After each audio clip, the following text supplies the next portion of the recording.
예전에 제 그 페이스북에 올려진 글 가운데 하나가 어떤 내용이 있었냐면, 우리가 인생을 살아가면서 가장 중요하게 생각해야 되는, 또 그리고 사람들이 일반적으로 생각하는 4가지라고 하는 제목의 글이 올라온 적이 있었습니다. 그런데 이제 그 글을 읽어보니까 그 글은 이제 어떤 데이터를 기초로 해가지고 정확하게 해서 쓴 글이 아니고, 글을 쓰신 분의 자신의 개인적인 생각을 그냥 적은 글이었습니다. 근데 이제 거기서 얘기하는 내용이 어떤 내용이냐면, 인생에서 가장 중요한 것이 뭐냐? 첫 번째는 건강이다, 이렇게 얘기합니다. 건강. 그 두 번째는 시간이다. 그리고 세 번째는 사랑이다. 그리고 네 번째는 삶의 목표를 가지는 것이 가장 중요하다. 이렇게 그 글에 이제 주장을 하고 있습니다. 근데 제가 이제 그 글을 이렇게 읽으면서 사람들이 일반적으로 그 4가지를 굉장히 중요하게 생각한다고 하는 그 논지가 별로 그렇게 썩 마음에 와닿지가 않았어요. 그런데 다만 이제 제가 그때 읽었던 글을 갖다가 이렇게 지금도 기억하고 있는 것은, 우리가 인생을 살면서 나에게 있어서 가장 중요한 것이 무엇인가라고 하는 것을 늘 마음에 염두에 두고 사는 것은 중요한 일이라는 생각이 좀 들었어요. 우리 오늘 새벽에 나온 성도님들은 살면서 나의 인생에서 가장 중요한 것은 무엇이다 라고 생각해 보신 적이 있으시죠? 도대체 어떤 것인가요? 어떤 것이 우리가 인생을 살아가면서 이것은 절대로 내가 놓지 말아야지, 이것은 내가 포기하지 말아야지 라고 생각하시는 그 중요한 것은 무엇입니까? 내가 무엇을 중요하게 생각하는가 라고 하는 것을 확인할 수 있는 방법이 있습니다. 그것은 뭐냐면, 내가 중요하다고 생각하는 그것을 잃어버렸을 때, 또는 누군가에 의해서 그 내가 중요하게 생각하는 것을 침해당했을 때 내가 어떻게 반응을 보이느냐라고 하는 것을, 내 모습을 보면 내가 정말로 중요하게 생각하는 것이 무엇인지를 확인할 수가 있습니다. 그래서 내가 정말 중요하게 생각한 것을 어떤 제3자에 의해서 잃어버리게 됐다든지 하면, 그걸 갖다가 우리는 화를 낼 수밖에 없습니다. 화나고 막 분노할 수밖에 없죠. 반대로 거꾸로 내가 정말로 중요하게 생각하는 것을 내가 소유하게 되면 어떻게 될까요? 굉장히 기뻐합니다. 그러니까 내가 그 중요하게 생각하는 것이 나에게로부터 어떤 상태에 있느냐를 보고 거기에 대한 나의 반응을 이렇게 보면, 내가 정말 중요하게 생각하는 게 이것이구나 라고 하는 생각을 확인할 수가 있는 것입니다. 그런데 제가 앞서 말씀드린 4가지는 제가 볼 때는 사람들이 별로 그렇게 중요하게 생각하는 것 같지는 않아요. 예를 들어서 시간 같은 경우, 건강 같은 경우도 사람들이 말은 건강이 중요하다 얘기는 하지만, 얼마나 사람들이 몸을 함부로 다루는지 모릅니다. 건강에 해로운 것들 아무렇지도 않게 먹고 마시고 행하기도 하죠. 그런 사람들은 건강이 중요하다라고 얘기를 해도 사실은 말은 그렇게 하지만 건강을 중요하게 생각하지 않는 분들이죠. 우리 교회 이제 어르신들은 연세들이 있으셔가지고 제가 보니까 정말 건강을 중요하게 생각하시는 것 같아요. 그래서 운동도 열심히 하시고 이렇게 하는 거 보면 건강을 중요하게 생각하시는 것 같습니다. 그런데 특히 젊은 사람일수록 뭐 건강이 중요하다 말은 해도 정말 건강을 중요하게 생각하지 않는 모습을 참 많이 봅니다. 시간이 중요하다 이렇게 얘기하지만 사실 시간 같은 경우도 그 시간을 정말 소중하게 생각하는 분들이 많지가 않아요. 세월을 아끼라고 말씀하셨는데 세월을 별로 아끼지 않고 아무것도 아닌 무의미한 것들에 우리의 시간과 에너지를 낭비하는 경우 정말로 많이 있습니다. 또 사랑이 중요하다 이렇게 얘기합니다. 사랑이. 근데 진짜 제대로 된 사랑을 하는 사람들이 별로 없어요. 표면적으로 그냥 사랑인 것처럼 보이는 것에 매달려가지고 전전긍긍하지 정말 사랑을 하기 위해서 노력하는 사람도 별로 없습니다.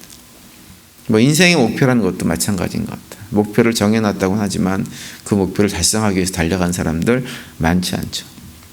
그래서 인생에서 가장 중요한 4가지라고 하는 제목의 글 같은 경우는 제가 그때 읽으면서 어떤 생각을 했냐면, 이것은 사람들이 정말로 중요하게 생각하는 4가지가 아니라 사람들로 하여금 이 4가지는 중요하게 생각을 하라고 권면하는 글이구나라는 생각을 제가 많이 했었습니다. 지난번에 한번 말씀드렸지만 우리 사람들이 제가 볼 때 실제적으로 가장 중요하게 생각하는 것은 무엇인가? 제가 볼 때는 자존심입니다. 자존심. 왜냐하면 사람들이 자존심에 이 상처를 받으면 그걸 견디지를 못합니다. 그걸 보면 사람들이 가장 중요하게 생각하는 것은 자존심인 것 같아요. 어떤 분들은 그런 얘기합니다. 저는 자존심 같은 거 없어요. 괜찮아요. 이렇게 얘기하는데 오히려 그런 분들이 자존심에 더 목숨 거는 경우가 훨씬 더 많습니다. 그러니까 이거 실제로 살아가면서 상처받고 감정이 이게 상하고 그래서 아주 심하게 싸우고 하는 경우 대부분 보면 나의 자존심을 건드리면 막 그게 분노하고 싸우게 되죠. 그러니까 사람들이 가장 중요하게 생각하는 것은 자존심이고 그래서 어떤 분들은 아주 대놓고 그렇게 얘기하죠. 내 자존심을 건드리지 마. 자존심 건드리지 마. 이렇게 아주 대놓고 얘기합니다. 저는 우리가 하나님도 모르고 예수 그리스도 모르면서 세상 사람들처럼 살다가 하나님 백성이 되어지고 예수 그리스도의 제자가 되어지게 되어지면 가장 먼저 바뀌어야 될 것은 무엇이냐면 내가 가장 소중하게 생각하는 것이 무엇인가라고 하는 것이 달라지는 것이 우리가 하나님 백성이 되어진 하나의 표식이라고 저는 생각을 합니다. 그래서 우리가 나는 지금 무엇을 가장 소중하게 생각하는가라고 하는 것을 점검해 볼 필요가 있는 거예요. 만약에 우리가 여전히 자존심이 가장 중요하고 사람들이 나를 어떻게 평가하느냐 하는 것, 누가 나에 대해서 이런저런 얘기하는 것, 그것이 굉장히 중요하다고 한다면 그래서 사람들에게 무시당하지 않고 이런 인정받고 하는 이런 것을 위해서 나를 꾸미고 포장하는 일이 더 중요하다고 한다면 생각을 좀 해봐야 됩니다. 내가 정말로 예수 믿고 하나님 자녀가 되었는지를 생각해 봐야 됩니다. 오늘 우리가 읽은 본문에 보시면 사도 바울의 모습과 그의 고백을 통해서 우리가 무엇을 알 수 있냐면 하나님 백성인 우리 또 예수 그리스도의 제자인 우리들이 정말 가장 중요하게 생각해야 될 것이 무엇인가라고 하는 것을 우리에게 다시 한번 보여주고 있습니다. 사도 바울은 한마디로 얘기하면 어떤 얘기를 하냐면 자기는 어떻게 되어도 아무런 상관이 없다고 얘기합니다. 아무런 상관이 없고 정말로 자기가 원하는 건 뭐냐? 내가 가장 중요하게 생각하는 것은 어찌하든지 복음만 예수 그리스도만 전파되어지면 난 그것으로 만족한다 이렇게 얘기합니다. 그러니까 사도 바울에게 있어서 가장 중요한 것은 무엇이냐면 바로 예수 그리스도였어요. 그래서 오늘 보면 12절 이제 보시면 이렇게 시작을 하죠. 형제들아 내가 당한 일이 도리어 복음 전파의 진전이 될 줄을 너희가 알기를 원하노라 이렇게 시작을 합니다. 여기서 내가 당한 일이라고 하는 것은 사도 바울이 감옥에 갇히고 이런저런 고난과 어려움을 겪고 있는지를 말하는 거예요. 근데 그러면서 이제 14절 보시면 이렇게 얘기하죠. 형제 중 다수가 나의 매임으로 말미암아 주 안에서 신뢰함으로 겁없이 하나님의 말씀을 더욱 담대히 전하게 되었느니라 이렇게 얘기합니다. 비록 나는 감옥에 갇혀 있고 이런저런 고난과 어려움을 당하고 있지만 내가 감옥에 갇힘으로 인해 가지고 오히려 믿음의 형제들이 더욱더 담대하게 하나님 말씀 복음 예수 그리스도를 증거하게 됐다고 하는데 소식을 들었는데 내가 이것이 너무 기쁘다 이렇게 얘기를 하고 있는 거예요. 그러면서 18절에 보면 이렇게 얘기하죠. 그러면 무엇이냐? 거칠애로 하나 참으로 하나 무슨 방도로 하든지 전파되는 것은 그리스도니 이로써 나는 기뻐하고 또한 기뻐하리라 이렇게 얘기합니다. 이 18절 앞부분에는 어떤 얘기가 나오냐면 어떤 사람은 선한 의지를 가지고 복음을 전하고 어떤 사람은 막 누구랑 경쟁하듯이 내가 더 잘한다 막 보여주기 위해서 그런 싸우고 다투는 마음으로 복음을 열심히 전하는데 선하게 전하든지 싸우면서 전하든지 상관없다고 하는 거예요. 어떤 방식으로 전하든지 상관없이 오히려 그것을 통해서 복음만 전파되어지면 그리스도 예수 그리스도만 증거되어지면 나는 그것으로 기뻐하고 또 기뻐한다 이렇게 얘기를 하고 있는 거예요. 그러니까 사도 바울에게 있어서 가장 중요한 것은 무엇이냐? 예수 그리스도가 어떻게 해서든지 전파되는 것 그것 외에는 다른 것은 아무것도 중요하지 않다고 하는 거죠. 오직 예수 그리스도가 증거되는 것 자기가 심지어는 예수 그리스도를 증거하다가 감옥에 갇히는 것 이거 아무런 문제가 아니라고 하는 거예요. 사람들이 어떤 방식으로 복음을 전하는지 그 방식 문제되지 않는다고 하는 거예요. 중요한 건 뭐냐? 그런 모든 것을 통해 가지고 예수 그리스도만 증거되어지고 복음만 증거되어진다고 한다면 사도 바울은 그것으로 나는 만족한다 이렇게 얘기합니다.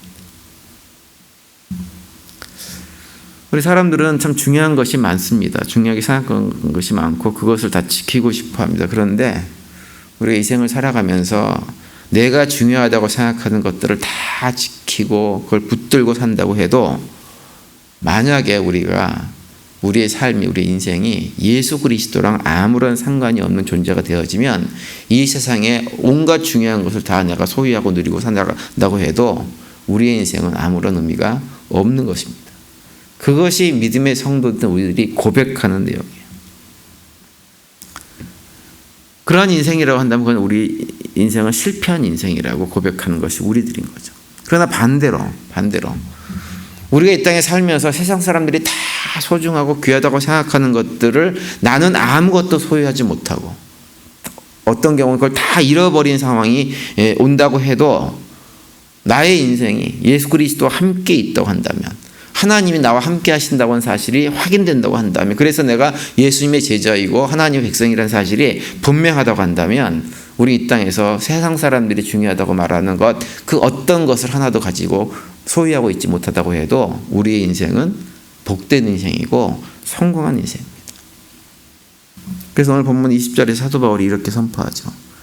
나의 간절한 기대와 소망을 따라 아무 일이든지 부끄러워하지 아니하고 지금도 전과 같이 온전히 담대하여 살든지 죽든지 내 몸에서 그리스도가 존귀하게 되려 하려 하나니, 이렇게 얘기합니다. 다른 거 다 그만두고 나의 삶을 통해서 그리스도가 존귀하게 영광받고 세상에 선포되어지고 증거되는 그것만 있다고 한다면 나는 아무렇지도 않다, 이렇게 고백을 하는 거예요. 그러면서 21절에 우리가 너무나 잘 아는 말씀을 선포하죠. 이는 내게 사는 것이 그리스도니 죽는 것도 유익함이라. 비록 내 육신은 죽어도 상관없다고 하는 거예요. 내 안에서 누구만 살면, 그리스도만 살아 계시다고 하는 사실이 확인되어지면 죽는 것은 아무런 상관이 없다고 하는 거예요. 진짜 사는 것이 무엇이냐? 세상에 사람들이 좋다고 얘기하는 온갖 금은보화를 다 소유하고 사는 것이 진짜 사는 것이 아니라 내 안에 그리스도가 살아계실 때, 그래서 내가 그분과 함께 동행하는 삶을 살아갈 때 나의 삶은 진짜로 사는 것이다라고 선포를 하고 있는 거예요. 그래서 나는 죽어도 상관이 없다라고 하는 거죠. 예전에도 말씀드렸지만 우리가 예수 그리스도의 십자가를 지고 예수님을 따라간다고 하는 것은 다른 것이 아니라 나를 십자가에서 죽이는 거예요. 내가 시퍼렇게 살아있는 한 우리는 결코 예수 그리스도의 십자가를 지고 나의 십자가를 지고 예수 그리스도를 따라가지 못합니다.